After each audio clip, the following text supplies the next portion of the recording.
Hello दोस्तों, एक बार फिर से आपका स्वागत है आज की हमारी नई कहानी में। आज की कहानी का शीर्षक है चालाक चंदू। प्राचीन समय की बात है। गणेश सेठ अपनी पत्नी और बेटी के साथ केरल के एक सुंदर गांव में रहा करते थे। सेठ जी की पुत्री चंद्रिका विवाह योग्य हो गई थी। चंद्रिका का रिश्ता सेठ सेठानी ने बचपन में ही तय कर दिया था। आज सेठ जी शादी की तारीख तय करके आए तो बहुत खुश थे। रात को अपनी पत्नी से बोले, मैं चंद्रिका का ब्याह बहुत धूमधाम से करूंगा, उसके लिए एक नौलखा हार भी बनवाऊंगा। सेठानी बोली, हाँ चंद्रिका, नौलखा हार में कितनी सुंदर लगेगी, मगर आप हार बनवाएंगे किससे? अपने चंदू सुनार से बनवाऊंगा। वो अपने बारीक काम सफाई के लिए पूरे केरल में मशहूर है। सेठ जी बोले, केवल काम की सफाई के लिए नहीं। सेठ जी ने अपनी बड़ी बड़ी आंखें मटकाते हुए कहा, चंदू अपने हाथ की सफाई के लिए भी बहुत मशहूर है। चंद्रिका के गहने उससे मत बनवाना। ऐसा क्यों? सेठ जी ने पूछा। क्योंकि चंदू को आभूषण दिखाना या उससे कुछ बनवाना खतरे से खाली नहीं। मेरी सहेली ज्योति ने उसे 10 तोले की सोने की माला चमकाने को दी तो वो 9 तोले की रह गई। रमा ने मोतियों का हार बनवाया तो मोती नकली निकले। न जाने चंद्रिका के गहने बनाने में वो हमें कैसे ठगेगा। कुछ नकली निकला तो चंद्रिका के ससुराल में बहुत बेइज्जती होगी। सेठानी की बात सुन सेठ जी कुछ सोचने लगे। कुछ देर बाद बोले, मैं चंद्रिका का हार तो चंदू से ही बनवाऊंगा, देखूं वो मुझे कैसे ठगता है। आप ऐसी भूल मत कीजिए। चंदू ने बड़े बड़ों के छक्के छुड़ाए हैं और आप तो सीधे साधे इंसान हैं। चंदू के सामने आपकी एक नहीं चलेगी, आपका ही नुकसान होगा। सेठ जी मुस्कुराते हुए बोले, तुम फिक्र मत करो, मैं बहुत सावधान रहूंगा। अगले दिन सेठ जी ने चंदू को बुलाया और उसे सारा काम समझा दिया। फिर वे बोले, देखो चंदू, लोग कहते हैं कि तुम अपने काम में काफी हेरा फेरी करते हो। चंद्रिका के गहनों में मैं ठगा जाना नहीं चाहता, इसलिए मेरा एक आदमी हमेशा तुम्हारे साथ रहेगा और तुम मेरे कायला के पारवनी मकान में काम करोगे। कायला एक टापू था जो समुद्र में पड़ता था। सेठ जी की बात सुनकर चंदू दुखी हो गया। वह बोला, सेठ जी मुझे इतना शर्मिंदा ना करिए। चंद्रिका बिटिया मेरी बेटी जैसी है, भला मैं उसके गहने बनाने में बेईमानी क्यों करूँगा?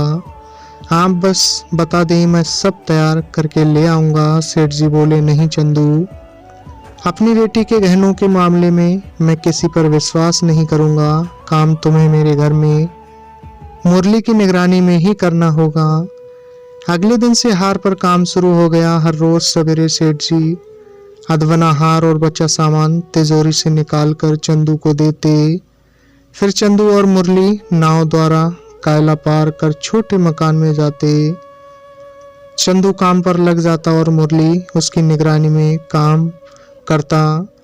चंदू को सेठ जी की बात का बुरा तो लगा था, मगर वो ये सोचकर खुश था कि उसका बनाया हार चंद्रिका के गले में बहुत ही सुंदर लगेगा। अब वह खुशी खुशी हार बना रहा था। मुरली उसे शांति से काम करने दे तब ना। अगर चंदू सिर खुजलाता तो मुरली उसके बाल टटोलता। अगर वो अपने रुमाल में छींकता तो मुरली उसका रुमाल देखने को तैयार हो जाता। एक दिन जब खाना खाकर चंदू ने मुंह पोंछा तो हद ही हो गई। मुरली चंदू की मूंछ में छिपे हीरे जवाहरात ढूंढने लगा।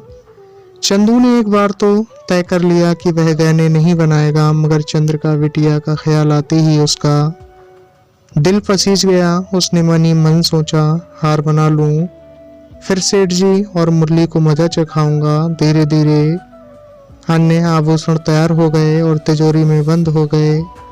बस नौलखा हार को चमकाना बाकी था। सवेरे सवेरे हार लेकर चंदू मुरली कायला पार कर अपने काम पर लग गए। दोपहर तक हार सूरज जैसा चमकने लगा था। हार को एक लाल रेशम के कपड़े से ढकी तस्तरी में सजा चंदू नाव में बैठ गया। मुरली नाव चलाने लगा। नाव कायला के बीच में पहुंची ही थी कि चंदू ने दूर से आते हुए सेठ जी को देख खुशी के मारे चंदू नाव में खड़ा हो गया और जोर जोर से हाथ हिलाते हुए उन्हें बुलाने लगा। अरे अरे, ये क्या कर रहे हैं? मुरली ने घबराकर कहा। उसके देखते ही देखते चंदू की हरकत के कारण नाव पलट गई। चंदू, मुरली और हार वाली तस्तरी सब पानी में जा गिरे। बड़ी कठिनाई से नाव, मुरली और हार समेत चंदू सुनार को कायला से बाहर निकाला गया। उन्हीं भीगे कपड़ों में चंदू ने हार वाली तस्तरी सेठ जी को सौंपी और अपनी मेहनताना लेकर घर लौट गया।